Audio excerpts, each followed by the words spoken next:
All right, whether it's fancy cars, vacations, remodeling your house, unforeseen expenses, you can end up racking up debt or need to borrow money for stuff that just makes your life better or is a necessity. And a lot of people end up having to borrow at high interest rates, which is just unhealthy for your credit and your lifestyle, and it takes forever to pay back. Well, that's where today's video sponsor, Upstart, is here to help. Upstart is the fast and easy way to pay off your debt with a personal loan all online. Whether it's paying off credit cards, consolidating high-interest debt, or funding personal expenses, over 500,000 people have used Upstart to get one fixed monthly payment. Upstart knows that you're more than just a credit score and is expanding access to affordable credit. Unlike other lenders, Upstart considers your income and current employment to find you a smarter rate for your loan. With a 5-minute online rate check, you can see your rate up front for loans between $1,000 to $50,000. And you can receive funds as fast as one business day after accepting your loan. To find out how Upstart.com can lower your monthly payments, visit Upstart.com/SSR. That's Upstart.com/SSR. Make sure you use my link in the description so they know I sent you. Loan amounts are going to vary based on your credit, income, and certain other factors that you put in your application. That's Upstart.com/SSR. Hello everybody, Rob Ferretti here in Paris, France. And I am doing what I do and using my company to rent many tens of thousands of dollars worth of exotic cars in 1 week. And in grand old fashion, renting in Europe has proven to be difficult over the years. Well, what are you gonna do? This guy's been like doing donuts around this, the old green dildo monument for probably a little bit. But we've got the car rentals here, and renting here has been difficult because you're dealing with a language barrier, and then the fact that we got burned previously on security deposits from another company. Now, that will come into play in a little bit when I show you one of the other cars. I went with this company here out of Paris because they sent me all the registrations, all the titles to the cars, showing that they were all insured and registered to the company name. It's a big problem when people are renting out random cars willy-nilly, and you have no idea who you're dealing with, what company you're dealing with, who owns the car, where the liability falls. This, at least there's accountability in that you have an actual company renting you an actual car. Now, if you remember the name of the company that I dealt with in the past that kept all of our security deposits, well, that company was called Florence Luxury Car Hire, Florence Luxury Cars, whatever it was. And they ended up effectively defrauding everyone, making up false invoices to keep everyone's security deposit. They wouldn't accept American Express. This company does take American Express for security deposits, but the checkout process here has been quite some time. It's now, I mean, you can't even look at my watch because it's telling me New York time. We're about 2 hours late for dinner already because this checkout process with the language barrier and everything else has been extremely difficult. And getting these cars processed and taken care of is very difficult. Now, one of the cars, or two of the cars that we have rented, actually the customers went themselves and rented it through a company called, like, I want to call it like Red Fox or something like that. I'm like, that's not even a rental company, that's a broker.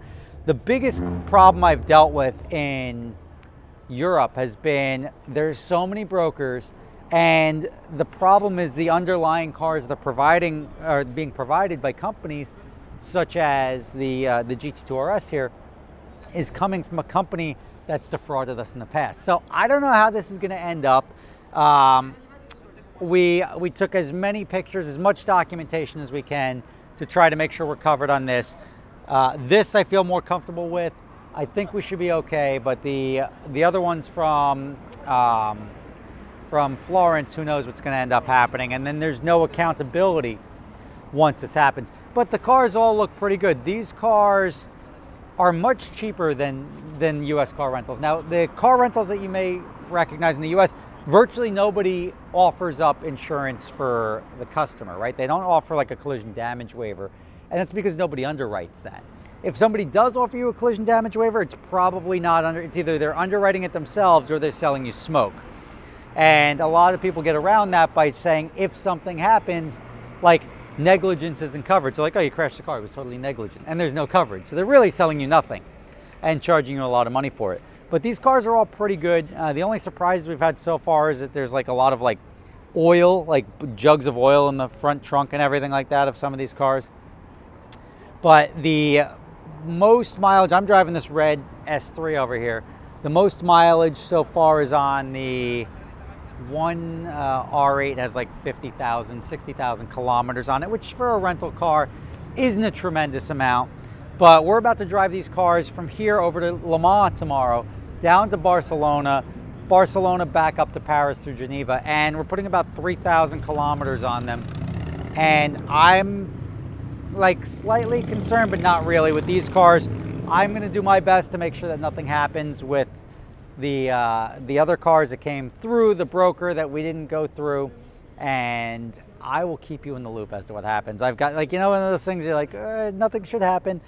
I was a little concerned about these cars. They showed up. They all showed up the way they should have. The guy told me we had a green R8, and the green R8 has since crashed. The guy said, the car crashed. I'm like, come on, did it really crash? Send me a picture. The guy sent me a picture of the crashed R8. I was like, all right, the car crashed. So he was able to replace with the blue R8 Spider. So we're going to have a good time on adventure drives. When you're looking to rent a car in Europe, be very careful. Ask specific questions like, is the car owned by your company? Can you show me documentation that that car is registered and insured to your company? This covers you. The security deposits in Europe are much higher because they include the insurance. So now you've got the insurance factored in. Like for most of these cars are 10,000 euros. It's 12,000 US dollars or whatever. About that is the security deposit, much higher than what I take. But in the US, I'm taking people's insurance. Here, they don't take anyone's insurance. They're including it. So what they're doing is making sure that if you crash their car, their deductible is covered and they don't have to come chasing after you. My RS3 or whatever, the S3 I have over there, is a 5,000 euro security deposit, which is also my deductible if something happens. So, Rob Ferretti, we're going to have a great time. We'll bring it to you. That dude in blue is here, so I'm excited to drive with him again. I'll let you know how our trip goes, and I hope you learned something from these tips. Hopefully we're in the clear after this, because we had that one bad experience when we rented in Europe that time, and hopefully we got nothing to worry about. We'll find out in the next week. Thanks for watching. See you soon.